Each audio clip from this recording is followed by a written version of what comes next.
Fala pessoal, como é que vocês estão? Tudo tranquilo? Seguinte, iniciei essa aula para quem está presente aqui. Quem não está presente fica o puxão de orelha, né? Com um exercício, tá? Esse é um exercício um pouco complexo, tá? Muito mais complicado do que os exercícios que a gente fez no final da aula passada. Tá? Então eu dou um diagrama de blocos e solicito a função de transferência, y sobre r. Né? Então parece simples, tem pouca coisa, só tem 4 bloquinhos ali, né? Mas ele é danadinho, já explico por quê. Além disso, depois que eu encontro a função de transferência, eu peço a resposta ao degrau, basicamente, do sistema, né? Porque eu faço R de t, né? Lembrando que R de S é a transformada de R de t, eu faço R de t um degrau unitário. Né? Então, se eu faço R de t um degrau unitário, a minha saída é a resposta ao degrau. Tá? Então, se tu não veio na aula, pausa o vídeo, né? Tenta fazer isso, lembrando que não é uma coisa tão simples. Por quê? Porque embora eu tenha muita semelhança com as associações que a gente viu na aula passada, eu não posso fazer diretamente nenhuma ainda. Né? Depois eu explico por quê.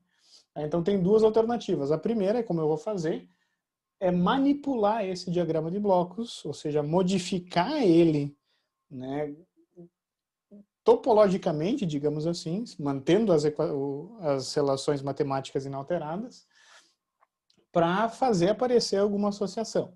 E a segunda alternativa, né, se vocês tiverem com dificuldade, sempre podem recorrer a ela, né, é equacionar matematicamente todos os sinais desse diagrama para estabelecer uma relação matemática entre y e r. Tá? Então tem essas duas alternativas, eu até aconselho fazer pelas duas para exercitar. Tá? Então pausa o vídeo e tenta resolver. Né? Vamos resolver então agora juntos essa paradinha aqui. E a primeira coisa que vocês devem ter notado é que eu vejo coisas muito parecidas. Né? Por exemplo, muito parecidos com o que a gente já viu. Por exemplo, esse carinha aqui, ele se parece muito com o quê? Essa parte desse diagrama. Que a associação de bloco parece isso aqui. Realimentação? Parece uma realimentação, mas por que que não é? O que que fode com a minha vida completamente? Tem a entrada do 2 ali. Entrada do 2, exatamente, tá? Esse nó aqui, que ramifica para o 2, que está entrando no 2, ele acaba me fudendo, né? Fazendo com que eu não tenha propriamente uma realimentação. Porque a realimentação é, eu tenho uma equação direto, no ramo direto, pá, eu não posso ter coisa saindo daqui, e uma equação voltando. Eu tenho uma coisa voltando, que é até o bloco unitário aqui. Mas eu não tenho uma equação direta. Né? Porque eu tenho uma ramificação aqui no meio que acaba atrapalhando a minha vida. Tá? Outra coisa que vocês devem ter notado é que essa parte do diagrama que inclui esse bloco 2, ele é muito parecido com uma associação em paralelo. Embora, de novo, não seja uma associação em paralelo, porque esse ramo aqui, né, se ele ramificasse daqui direto para o 2, eu teria uma associação em paralelo. Né? Então eu não tenho propriamente o mesmo sinal entrando no bloco 2 e o mesmo sinal aqui entrando no bloco 2 sobre S mais 1. Então isso não é, de fato, uma associação em paralelo. Então eu tenho quase, mas eu não tenho, na real, nenhuma associação. Tampouco tenho uma associação em cascata, né? Porque esse carinha não está em cascata com esse, porque sai esse ramo para cá, né? Então ele é um diagrama de bloco danado, tá? Mas o que que acontece? Se eu percebo que eu posso fazer algumas manipulações, isso abre um pouquinho os horizontes. Tá? Eu sei que é novo, eu sei que é complicado para vocês, mas essas simplificações que eu vou fazer, elas são análogas ao que a gente faz em circuitos. Em circuitos, né, eu não posso modificar topologicamente esse circuito para obter um circuito equivalente? Posso. Então é a mesma coisa que eu vou fazer aqui. Eu vou modificar o diagrama de blocos, mas eu vou manter as relações entre sinais inalteradas. pelo menos, questão entrada e saída. Tudo bem, eu vou criar sinais talvez que não existem, mas a relação entre y e r não vai mudar. E é isso que eu preciso. Tá? Então, essas modificações, elas são úteis na hora de obter a simplificação direta de um diagrama de blocos. Tá? Então, quais são as alternativas que eu vejo aqui, pessoal? São algumas, mas tem uma que é mais fácil que as outras, na minha opinião. Tá? Eu posso, por exemplo, pegar e puxar esse bloco, esse nó para cá. Né? Pode parecer bizarro, né? Eu falando isso, pega esse nó e puxa para cá. Né? Eu posso pegar esse nó e deslocar para cá, para fora desse bloco. Só que é óbvio, pessoal, que qualquer modificação que eu fizer na topologia, no desenho, eu tenho que compensar na matemática. Tá? Então, eu poderia desenhar um outro diagrama de blocos em que esse nó aqui não está mais aqui, mas ele vem daqui, né? Compensando algum ramo aqui, caso fosse necessário, e é necessário. Mas não é o que eu vou fazer, eu só estou mostrando possibilidades. Tá? O que eu vou fazer é um pouco diferente. Eu vou pegar esse nó e trazer para a saída do bloco. É como eu vou fazer. Tá? Só que aí que tá, no momento em que eu desenho esse novo diagrama, fica bem claro que ele é diferente, ele vai ter uma relação diferente. E eu quero que vocês entendam o que é necessário ser feito para manter a relação matemática inalterada. E para começar a entender, vamos pensar o seguinte, ó, eu vou chamar esse sinal aqui de x, a saída do somador, deixa eu até vou colocar, né? Menorzinho. A saída do somador é x. Como esse ponto é um ponto de ramificação, esse sinal aqui é x. Esse sinal vai ser 2x. Isso vai me ajudar a eu não me perder. Vocês vão ver. Esse aqui, como é um nó, esse sinal continua sendo x. Ou seja, esse sinal é x sobre s. Perfeito? Tá? E é esse o sinal que está entrando nesse sistema. Agora, observem o que eu vou fazer aqui. Eu vou desenhar o sistema como eu gostaria que ele fosse. Assim, ó. Ou pensando no que eu quero fazer, né? Eu vou tirar esse nó daqui para fazer entrar direto em 1 sobre S. Ó. E daí eu desloco esse nó para cá, passando pelo 2. Esperem para desenhar. Eu quero que vocês vejam isso comigo. Passando pelo 2, esse carinha aqui, ele vai entrar no 2 sobre S mais 1, vai somar, mais, e vai sair aqui. E esse carinha, na verdade, tanto faz agora, né? Eu posso pegar ele aqui, ó. Tá? Tá errado, né? Isso aqui não é. Esses dois diagramas, eles são diferentes. Mas aí que eu quero que vocês comecem a pensar. Olhem comigo. Se eu chamei a saída desse somador x, tá? A saída do integrador vai continuar sendo x sobre s. Então, esse sinal eu não mudei nada fazendo esse deslocamento, perceberam? Ele continua o mesmo sinal, x sobre s. Consequentemente, esse sinal que entra no bloco, 2 sobre s mais 1, continua sendo x sobre s. Tá? Consequentemente, o sinal de saída aqui do bloco 2s mais 1 continua sendo o mesmo. Agora, pessoal, o sinal de saída do bloco 2, ele se torna 2x sobre s. Aqui em cima era só 2x. Vocês percebem que esse sinal aqui, ó, eu estou muito próximo desse sinal aqui. A única diferença é que eu estou somando esse sinal, que continua igual, com um sinal um pouco diferente.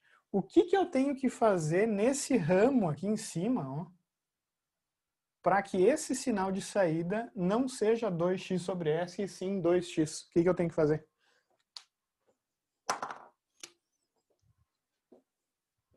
multiplicar por S. Exatamente. Eu tenho que adicionar um bloco extra para manter a relação matemática inalterada. E que bloco é esse? É S. Né? Se eu multiplico por S, bom, esse sinal aqui ele volta a ser o x que eu tinha e, consequentemente, esse sinal ele se torna 2x. Perceberam que qualquer modificação topológica que pegue um sinal depois de um bloco ou pegue um sinal antes de um bloco tem que ser compensado em algum ramo para que o sinal com que compõe a y seja exatamente o mesmo, embora o diagrama de blocos não seja. Por isso que eu falei na aula passada, não sei se vocês se recordam, ou na aula retrasada, que existem infinitos diagramas de bloco para a mesma relação matemática. Né? Eu posso adicionar blocos, retirar blocos, desde que as relações matemáticas se mantenham a mesma entrada e saída. E qual que é a grande vantagem desse diagrama frente a esse? Esse aqui é um diagrama que eu consigo resolver por simplificação de blocos. Né? Porque o que acontece? Como esse nó é o mesmo na prática, né? Então eu vou até tirar ele aqui. Bom, é o mesmo nó, né? Aqui agora eu tenho uma realimentação. Tá? Porque eu tirei o nó que me incomodava e botei para a saída. Compensei esse ramo. Né? E agora esse carinha aqui é uma soma, ou seja, é uma associação em paralelo. E eu consigo resolver. Então eu quero aí, eu vou dar para vocês 5 minutos para quem não conseguiu. Eu espero que alguém tenha conseguido fazer isso. Né? Porque eu me lembro na graduação que esse tipo de diagrama de bloco era o que mais me dava pesadelo. E por algum motivo o meu professor gostava de cobrar bastante isso. Né? Eu não sei, não é que eu não ache muito útil, mas eu prefiro que vocês entendam as simplificações básicas. Né? Mas essa aula, primeiro, me retornou um pouquinho para as minhas origens, né? E além disso, é bacana que vocês entendam que eu posso manipular o diagrama de blocos ao meu bel prazer, desde que eu mantenha a relação matemática ok. 5 minutinhos para encontrar y sobre r, pessoal. Porque aqui todo mundo tem que ser capaz. Esse ponto aqui, tudo bem, é uma novidade, né? Vocês não sabiam que talvez eu pudesse mudar os diagramas, né? Mas isso aqui, todo mundo tem que conseguir fazer, e é isso que eu vou cobrar. Vamos lá, então? Todo mundo está comigo aí? Não ouvi, hein? Abriu o áudio e não falaram. Então é isso. Ah, beleza. Show de bola. Né? Eu tô deixando vocês trabalhar um pouco também, né, meu? Agora, no início do semestre, vocês vão ver que o negócio vai evoluindo, cada vez ficando mais punk, cada vez ficando mais punk, cada vez ficando mais punk. No início, a gente pode, eu posso me dar o prazer aí de ficar um pouquinho na minha, deixar vocês pensar, tá? Então, bora resolver. Então, são duas simplificações. Esse diagrama é até mais fácil de simplificar do que o que a gente fez na aula passada, né? Lembrem-se que quando eu tenho um ramo sem blocos, que nem o caso aqui, né, eu tenho, na verdade, um bloco unitário aqui. Então, eu vou usar o 1 nas relações matemáticas se eu tiver isso. Tá? Não esqueçam. Então, eu estou botando em evidência aqui que é um bloco unitário aqui no ramo de realimentação. Um detalhe, essa realimentação aqui é bem importante, é conhecida como realimentação unitária. Né? Obviamente, aqui eu tenho uma associação em cascata, vai ficar 2 vezes S, né? E aqui eu vou estabelecer uma soma. Então eu vou fazer basicamente direto aqui, nesse espacinho de quadro já é o suficiente praticamente para encontrar qualquer função de transferência. Então, simplificando a realimentação, não esqueçam, para simplificar a realimentação, né, eu vou ter que fazer ramo direto dividido por 1 mais o ramo direto vezes o ramo de realimentação, se a realimentação for negativa. Tá? Isso foi deduzido na aula passada. Então, esse sisteminha aqui ele vai resultar ramo direto, que é 1 sobre S, dividido por 1 mais o ramo direto vezes o ramo de realimentação. Tá? Então, o diagrama equivalente, o bloco equivalente a tudo isso aqui, é esse carinha aqui. Que o jeito mais fácil de simplificar, na minha opinião, é multiplicar em cima e embaixo por S. Por quê? Se eu deixo assim, fica feio, fica chato, fica ruim de encontrar, por exemplo, quais são os polos e quais são os zeros desse carinha aqui. Tá? Então eu gosto sempre de tentar escrever isso como uma razão entre dois polinômios de potências positivas.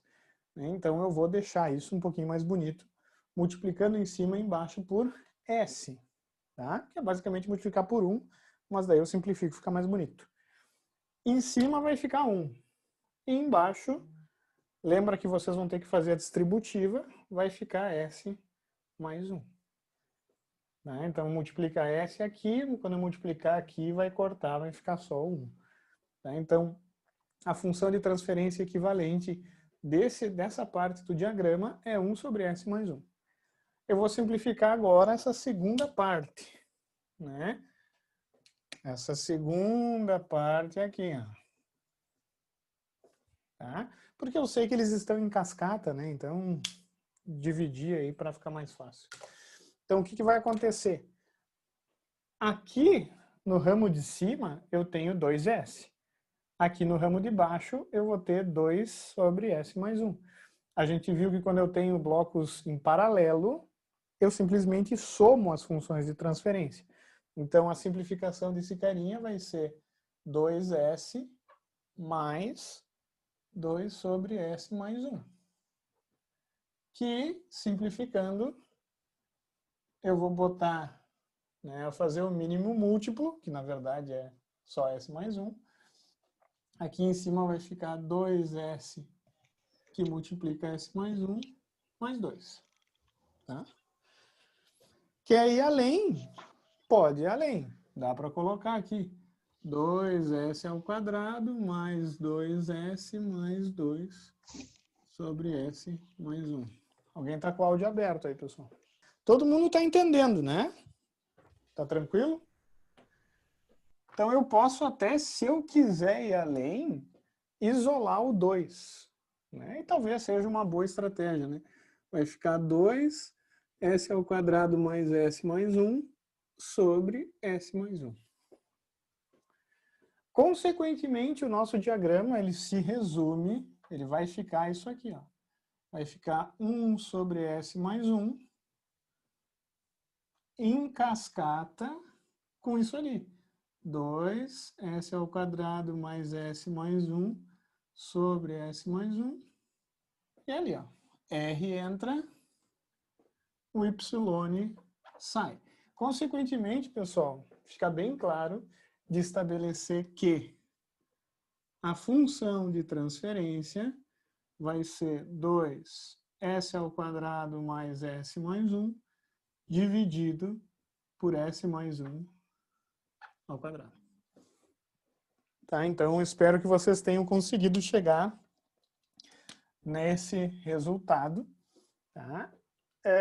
Quem conseguiu merece realmente os meus parabéns, né? Porque começando daqui não é um caminho tão trivial.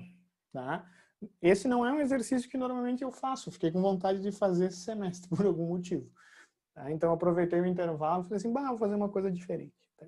Então eu gostei bastante desse exemplo.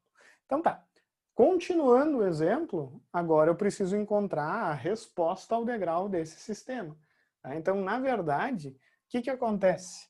Se eu pensar na saída, se eu quero obter a saída desse sistema, eu sempre vou conseguir obter a saída se eu tenho a função de transferência multiplicando a função de transferência pelo meu sinal de entrada, só que pela transformada de Laplace dele. Vocês viram isso em sinais. A gente começou, até meio que falei isso, quando a gente começou a falar sobre a função de transferência, daí a gente deu um tempo, foi para diagramas de bloco, e agora a gente vai voltar nesse assunto com mais peso, que é encontrar a resposta. Tá? Então, dado que R de t é igual a U de t, eu sei que R de S... Qual que é a transformada de Laplace do degrau, pessoal? 1 sobre S. 1 sobre S, por favor. Quem passou comigo em sinais e não sabe isso aí tem que voltar. Volta para sinais, assim, recebe uma carta, uma passagem de volta, né? A transformada do degrau é 1 sobre S. Vocês têm que tomar cuidado, tá? Porque se eu penso em sistema, 1 sobre S é um integrador.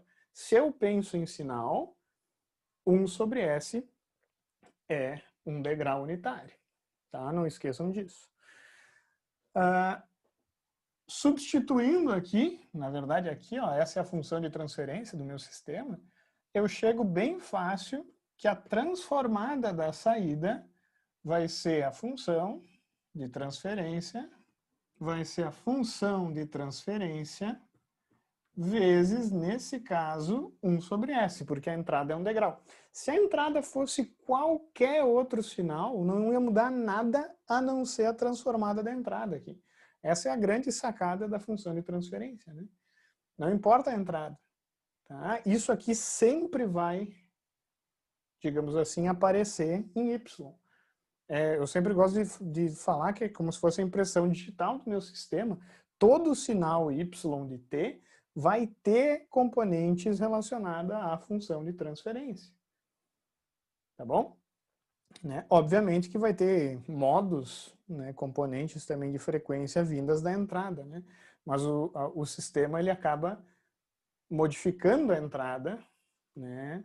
E a saída vai ter uma característica da dinâmica do sistema que é dada pelos polos do sistema e pode ser influenciada também pelos zeros, no sentido que esses zeros eles podem cancelar modos da entrada, perceberam? Assim como eu posso fazer um sinal cuja transformada cancele algum modo do sistema, né? Não sei se vocês entenderam, mas eu posso compor aqui um sinal que apresente raízes do numerador que cancelem polos do sistema, tá? E basicamente o controle meio que faz isso, né? Mas enfim, não propriamente com um sinal, né? Mas, tá? Que acontece? Tá? Eu vou ter um y de S, eu vou ter uma transformada de Laplace, que para resolver, para encontrar o y de t, a resposta y de t, eu vou ter que fazer a transformada inversa. Né? Vocês sabem disso lá de sinais. Então eu tenho que buscar na tabela qual é a transformada inversa desse y. E é óbvio que vocês não vão encontrar, porque esse carinha aqui, ele é uma equação de grau 3, se eu for ver, né? Vai ser S mais 1 ao quadrado. Seria S ao cubo, S ao quadrado, 2S mais 2. Né? Não, S ao cubo, 2, S ao cubo, S ao quadrado, mais 2S mais 1, né, o denominador. Perdão. Então, vocês não vão ter direto o par de y de t na tabela. Então, quando eu tenho essa situação em que o meu denominador é muito complexo, eu vou ter que recorrer ao que a gente chama da técnica das frações parciais. Não tem muito choro, infelizmente. Então, eu vou dividir uma função complexa em várias frações menores. Frações essas que vão ter sua transformada pronta na tabela. Esse é o objetivo. Tá? Então, como é que se procede nesse caso, e na verdade em qualquer outro, né? Eu vou primeiro verificar quais são as raízes da minha transformada que eu quero a inversa. Nesse caso, esse carinha aqui tem 3 raízes. Quais são elas? Eu tenho uma raiz na origem, uma raiz em -1 e outra raiz em -1. Eu tenho uma raiz repetida. Tá? E eu já comecei com esse, né? Porque já é um caso um pouco mais complexo do que se eu tivesse 3 raízes distintas. Tá? Quando eu tenho raízes repetidas, a gente tem que lembrar como é que eu abro, como é que eu expando as frações para essas raízes. Em resumo, pode acontecer 3 tipos. Raízes simples, raízes com repetição, né? Que até pode ser complexas com repetição, mas enfim. E raízes complexas, tá? São 3 tipos básicos de expansão que a gente vê em sinais, vê em equações, vê em outros lugares também. O numerador, vocês não vão precisar se preocupar, né? A expansão é feita pensando nas raízes e os numeradores resultantes, óbvio que são impactados por esse numerador, tá? Que fique claro. Tá? Então, nessa expansão, vamos ver se vocês se lembram, eu vou ter que expandir 3 frações. Quais são elas? Eu vou chamar os coeficientes de A, B e C, mas vocês podem chamar de C1, C2 e C3, tanto faz. Eu vou expandir A sobre alguma coisa, mais B sobre alguma coisa, mais C sobre alguma coisa. O que eu coloco aqui, aqui e aqui? Vocês se lembram? S mais 1. S mais 0, que dessa raiz, né, que normalmente quem trabalha a tempo nem coloca S mais 0, bota S só, né? A segunda, B, eu vou colocar S mais 1 para a segunda raiz. E a terceira, o que eu tenho que botar? S mais 1 ao quadrado? Perfeito, S mais 1 ao quadrado. Quando eu tenho repetição, eu tenho que expandir com a potência, né? Então, imaginemos que eu tenha 4 aqui, uma repetição de grau 4. Eu teria S mais 1 na 1, S mais 1 na 2, S mais 1 na 3 e S mais 1 na 4. Eu vou ter que expandir uma para cada potência, digamos assim. Tá? Então, se fosse uma raiz simples, né, eu simplesmente expandiria S mais a raiz aqui, sem problema nenhum. Tá? Mas quando eu tenho raízes repetidas, eu tenho que lembrar desse detalhezinho. Raiz complexa é a expansão mais chata, eu vou deixar para a aula que vem. Tá? Mas tem 2 formas básicas de fazer, mas a gente vai ver na aula que vem. Por que eu expandi assim? Porque na tabela de Laplace, antes de ir para o próximo quadro, eu sei que a transformada de 1 sobre S é U de T. Eu sei que a transformada de 1 sobre S mais A, daí vai depender da tabela. O LaTeX usa S menos lambda, dá na mesma. Mas a transformada de 1 sobre S mais A é E na AT U de T. A transformada de 1 sobre S mais A ao quadrado vai ser T ao quadrado, vezes E na AT U de T. E assim por diante. Tá? Existem vários pares na tabela de Laplace, que eu até vou colocar aqui. Depois eu vou montar isso aí, né? Olha só. Pelo menos eu acho que ela vai estar aqui, ela vai estar aqui por enquanto. Ó. Vou deixar um pouquinho aqui para vocês verem. Pronto. Tá? Mas óbvio, né? Ela tá lá no Moodle para vocês, tá nas apostilas. É tabela. Acho que todo mundo aqui já viu a tabela de Laplace e das propriedades também, tá?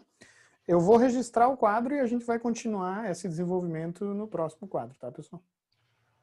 Ô, senhor, Diga. não tem um outro jeito de reescrever isso aí que fique mais fácil sem ser por essas frações ali? Não sei se dá para simplificar mais alguma coisa. Olha, mais fácil que isso, eu acho que não. A técnica de Heaviside é basicamente a mesma coisa, né? Então, o nível de dificuldade assim não vai ficar mais fácil do que isso, porque já está bem tranquilo, né? É que ali, né, em cima a gente tem S ao quadrado mais 2S mais 1, que é exatamente o quadrado de S mais 1 ao quadrado. Não, mas eu não tenho isso, não tenho não. Eu tenho S ao quadrado mais S mais 1. Mais 2S. Não, mas aí eu tenho 2S ao quadrado Tá mais certo. 2S mais 2. É. Né? Não é. Tá? Se fosse, bom, daí facilitaria bastante, porque daí eu cortaria, né? Sim. Mas não. S ao quadrado mais S mais 1 tem raiz complexa, né? Então não vai cortar nenhuma dessas raízes, infelizmente. Mas sim, eu posso ter cancelamentos, tá? Quando eu chego numa função de transferência. E se eu tiver, a gente tem que agradecer, porque isso com certeza facilita a expansão. Tá, Wilson. Não, imagina. Tá? A partir daqui, pessoal, o que eu vou fazer? Eu vou simplesmente deixar a matemática me guiar num primeiro momento. Pensem que vocês partiram desse ponto aqui, vocês não sabem o que está aqui à esquerda. Tá? Vocês simplesmente fizeram essa soma de frações. Matematicamente falando, tu iria ir atrás do mínimo múltiplo, né?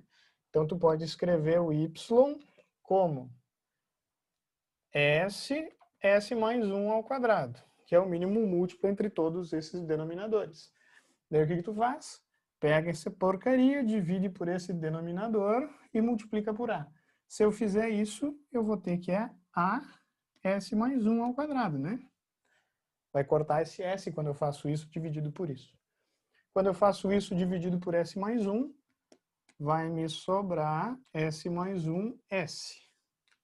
S mais 1, tá? Só esqueci do S, depois botei. E por último, vai me sobrar só o S, né? Porque o S mais 1 vai ser cortado. Então, C vezes S. O que acontece? Eu tenho um numerador do capiroto aqui. Tá? Que eu sei que esse Y é igual a esse. Se vocês olharem, o denominador é idêntico. Óbvio que vai ser idêntico, né? Porque eu segmentei ele só. Só que os numeradores são bastante diferentes. Então, o nosso objetivo é encontrar os valores de A, B e C que fazem esse numerador ser igual a 2, que multiplica S ao quadrado mais S mais 1. Então, meu problema é esse aqui, ó. Eu tenho que achar os valores para descobrir os valores que fazem essa igualdade ser verdadeira, né? Isso aqui tem que ser igual a isso. Daí o que eu faço? Tem várias formas de fazer. A primeira forma, mais óbvia talvez, é fazer abrir, expandir tudo que é coisa no lado esquerdo e encontrar um polinômio e igualar os coeficientes desse polinômio, que é 2s ao quadrado mais 2s mais 2. Tá? Essa é uma forma de fazer. A outra forma de fazer é literalmente atribuir valores para o S e formar sisteminhas de equações que só vão ter A, B e C. Tá? Eu, particularmente, quando eu tenho mais do que duas raízes, eu prefiro chutar valores de S. Tá? Mas se vocês gostam aí de igualar coeficientes de polinômio, é uma saída também. Tá? Qual é a vantagem da técnica aí de chutar, entre aspas, valores de S? É que eu posso escolher valores que facilitam a minha vida. Tá? Por exemplo, se eu usar S valendo as raízes, como as raízes pipocam para o numerador, eu sempre vou ter termos que multiplicam, termos que dependem da raiz, que multiplicam alguma coisa aqui em cima. Se eu usar S uma raiz, eu vou zerar. Né? Então, dois valores são bem óbvios. Se eu faço S igual a 0, né, o que vai acontecer? Eu vou zerar o B, vou zerar o C, aqui, o termo que depende do B, o termo que depende do C, e aqui eu vou zerar praticamente tudo, vai sobrar 2. Né? Então, fica bem fácil de resolver, olha só. A que multiplica 0 mais 1 ao quadrado, isso é igual a 2, vai resultar isso, né? Então eu já tenho o valor de A. A vale quanto? 2. Menos 1, que é uma das raízes, também é um valor bom. Um pouco menos bom do que 0, mas continua legal. Menos 1 vai zerar o A, vai zerar o B, vai sobrar o C. Né? Daí vai ficar menos C, isso é igual a 2 que multiplica menos 1 ao quadrado é 1. Menos 1, 0, 1 vai ficar 2. Ficou bem fácil também. C é igual a menos 2. O último valor não tem nenhuma raiz, né? Porque eu tenho raiz repetida aqui. Mas se eu tivesse 3 raízes distintas, eu teria uma terceira raiz que cairia direto num coeficiente. Tá? Aqui qualquer valor pode ser usado. Né? Mas, de novo, a gente preferencialmente usa valores que facilitem a vida. Por exemplo, 1 facilita a minha vida, né? Então, eu vou usar S igual a 1. Se eu uso S igual a 1, vai ficar 2 ao quadrado, 4. 4A mais 2B mais C. Isso é igual a 1 ao quadrado, 1, 3, 6, né? Daí é só substituir os valores. Ó. Substitui os valores e corre para o abraço. Substituindo o valor de A aqui, vai ficar 4 vezes 2. Isso é 8, né? Mais 2B menos 2. Isso é igual a 6. Daqui eu tiro que o B é 6, vai lá, o B é 0. Ô, professor, isso foi coincidência? Foda-se se foi coincidência. Vai fazendo que tu sempre vai achar o valor correto. Não tenta inventar regra. Faz assim, segue o baile, tá? Nesse caso, o B zerou. Significa que esse termo aqui não vai aparecer na resposta. Só isso.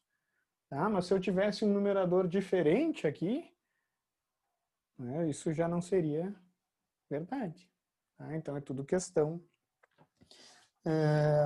de matemática, né? Sempre é uma técnicazinha que tu vai fazer, assim, vai sempre encontrar o valor correto. Tá?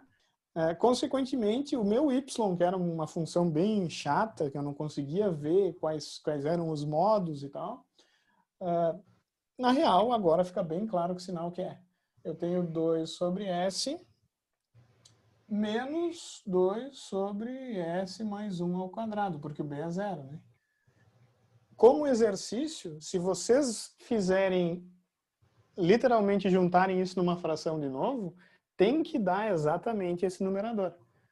A gente fez essa expansão justo para fazer essa decomposição.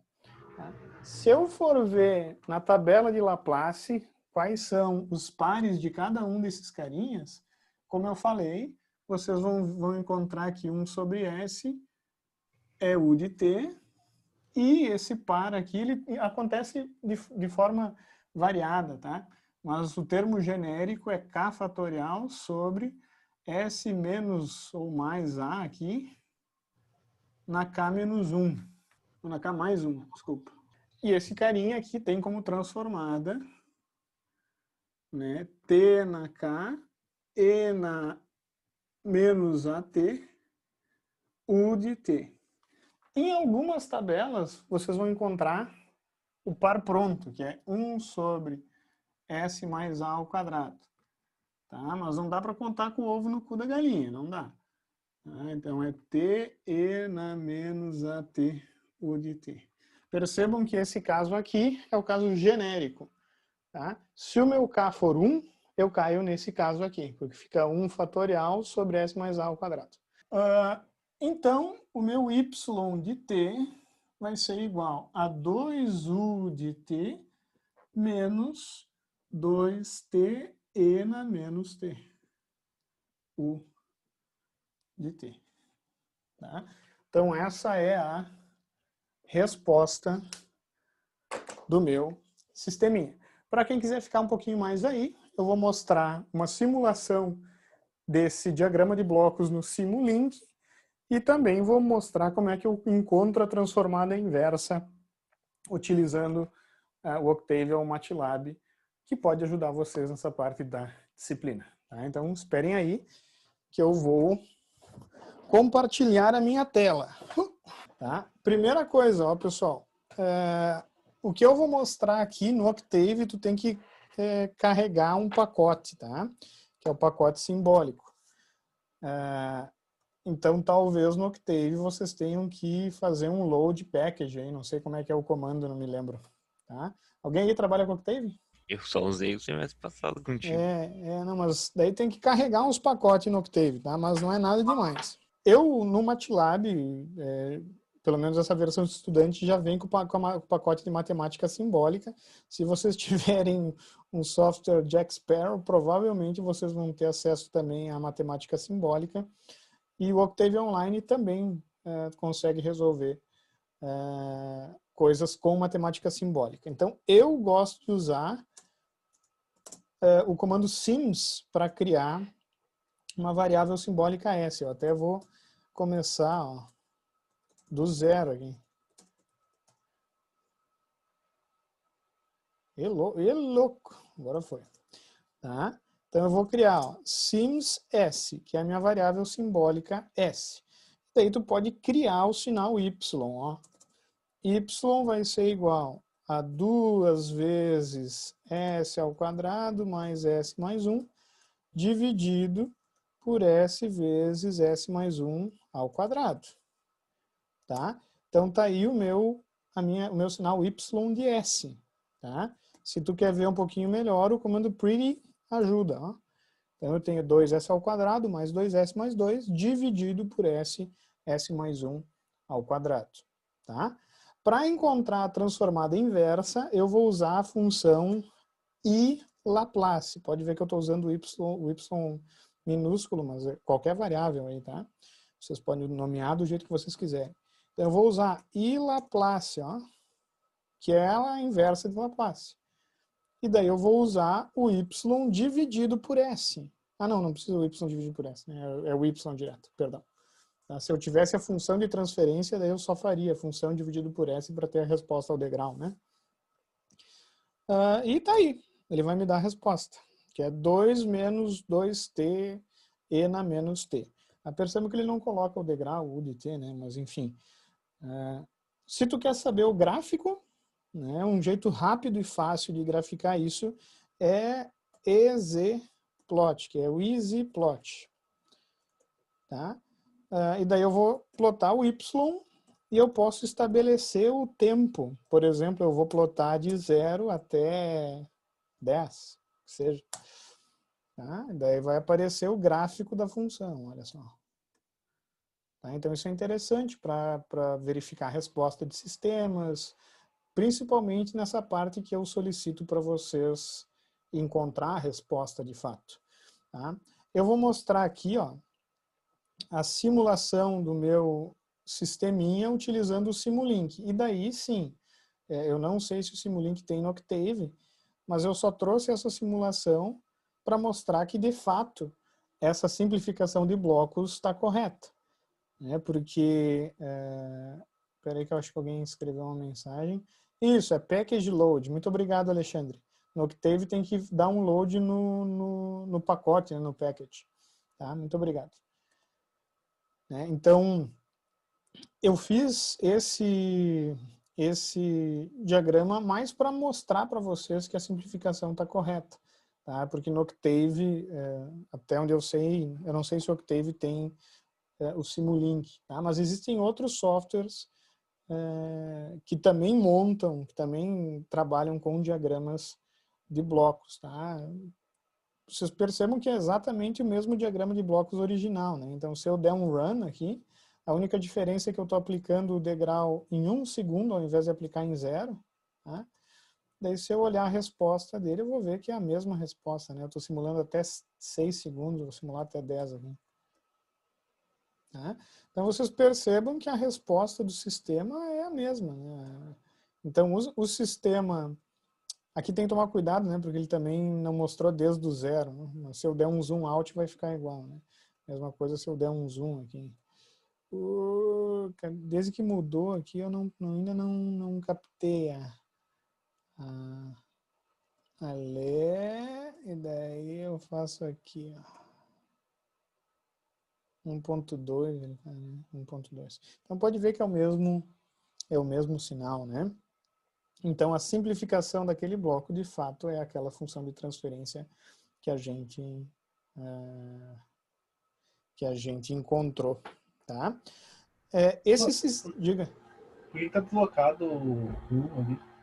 Só porque eu dei o degrau em 1 segundo, né? Na verdade, a gente só trabalha com sinais, com sistemas invariantes, né?